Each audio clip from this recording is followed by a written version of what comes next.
River Foyle. From its history to its wildlife, from its awesome power to its outstanding natural beauty, has always played an important part in the lives of those who live here and also in their hearts. However, the history of the River Foyle has not always been so positive or benign.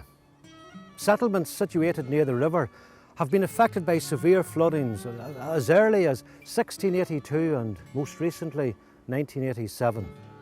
The cry, "Bankins burst," was a tragic addition to the local vocabulary, indicating that destruction was in the wake of the flowing river.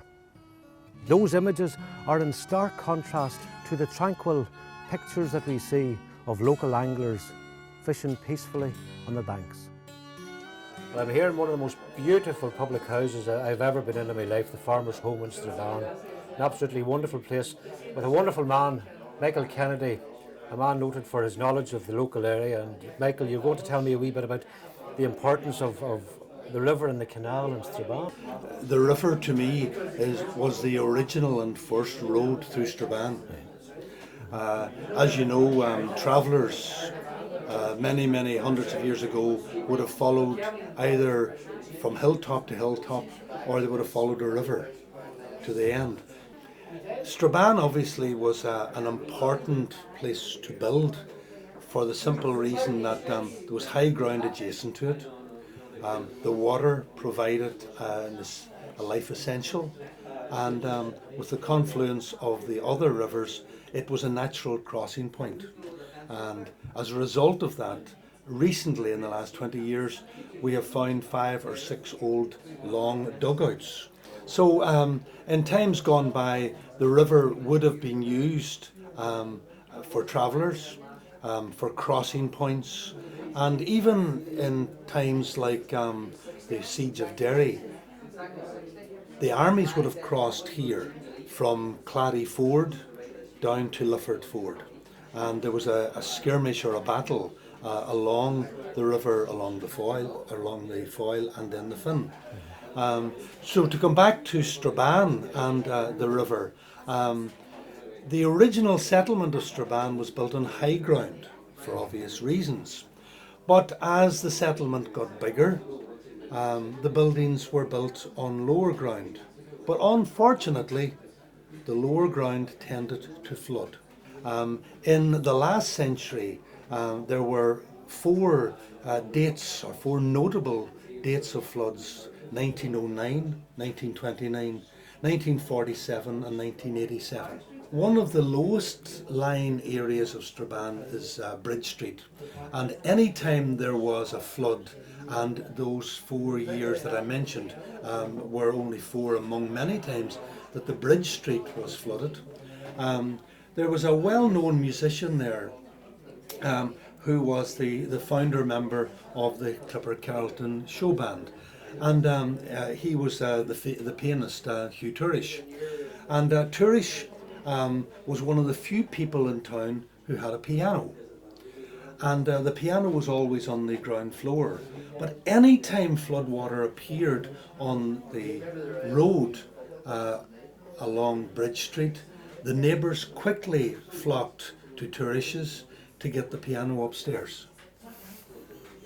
In the year 1796, the Duke of Abercorn built the canal into the centre of the town, which was 4 miles long, and he built it from Donegal into the centre of town.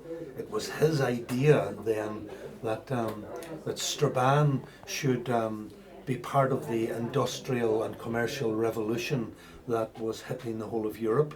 He provided £9,000 for the building of it, and he paid a man called Wally from Coleraine to design and build the canal.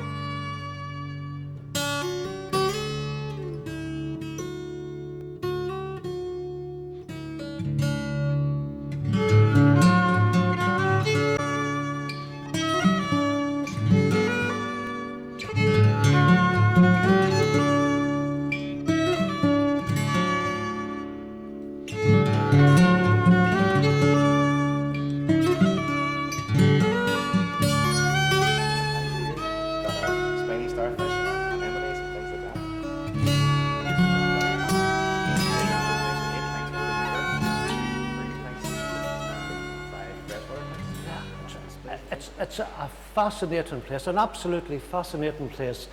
Here we are in the Lochs Agency Tourist Centre, and Michael Cosgrave has just taken me around the wonderful exhibits. And I suppose now, what better time to go to the actual banks of the Foyle itself and to meet the Development Officer, Lionel Nobbs.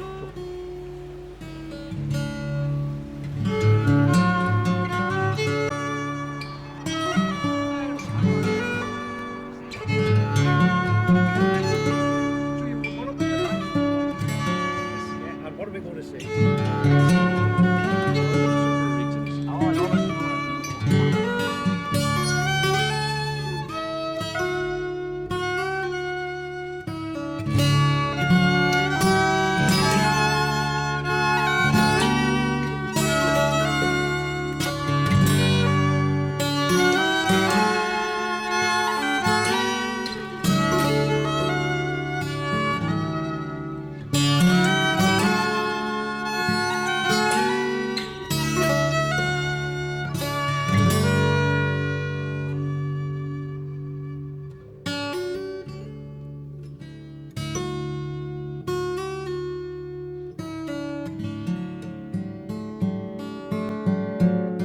Well, Lionel, what sets the Foyle apart? Well, I think it's unique, you know what I mean? Not entirely unique, but certainly unique in this part of the world anyway, you know. It's because of its long tidal reaches, its tidal right many miles upstream above Strabane and to Donegal, you know, so it was a motorway of its time, you know, so people first, I'm sure, came here to navigate, to move inland. And then down through the years, people came here because of its natural produce, the salmon. The salmon brought thousands of people to the river as well, you know. So it's unique in many ways, you know. And today, I think, you know, because of some of the wildlife that exists and that thrives along the shores and in the river itself, you know, it's a fantastic river. Yeah, it's a wonderful natural resource. It has been important for industry and now for tourism. It's a big tourism attraction at the minute. Well, because there's so much of the river still navigable today. You know, I mean, there's no barriers. You can sail or canoe or anything easily from here all the way down, same miles down into Derry, right on to Malin Head, right out on the coast, and the same right up the river to Strabane and right into Donegal. It's free access. Actually, where we're physically standing this particular moment in time, you know, was a former fishing station. I mean, this was designed and built, I mean, around the salmon industry, and there were some buildings constructed behind us here on the shore, ice houses that were used there. The ice was collected from the River Foyle and nearby lakes and ponds to preserve the salmon. Smoke houses also here, you know, where salmon have been cured and smoked for the table and also for export market, you know. So the salmon in their thousands were cropped here, you know, a very valuable crop. You know what I mean? This was the gold mine of the region at one time, you know, and this particular site where we're standing today would have been a hive of industry, you know, built and based around, linked to the salmon. And now the industry's changed around salmon, you know, moving away from commercial fishing for salmon, we're now seeing a growing number of tourist anglers coming to fish for salmon with rod and line, and local people alike. So the salmon are still proving a very valuable natural resource, you know, here on the Foyle and the tributaries. Yeah, so it is a natural evolution, an evolution from industry to tourism, you might say. Yes, and what better than salmon?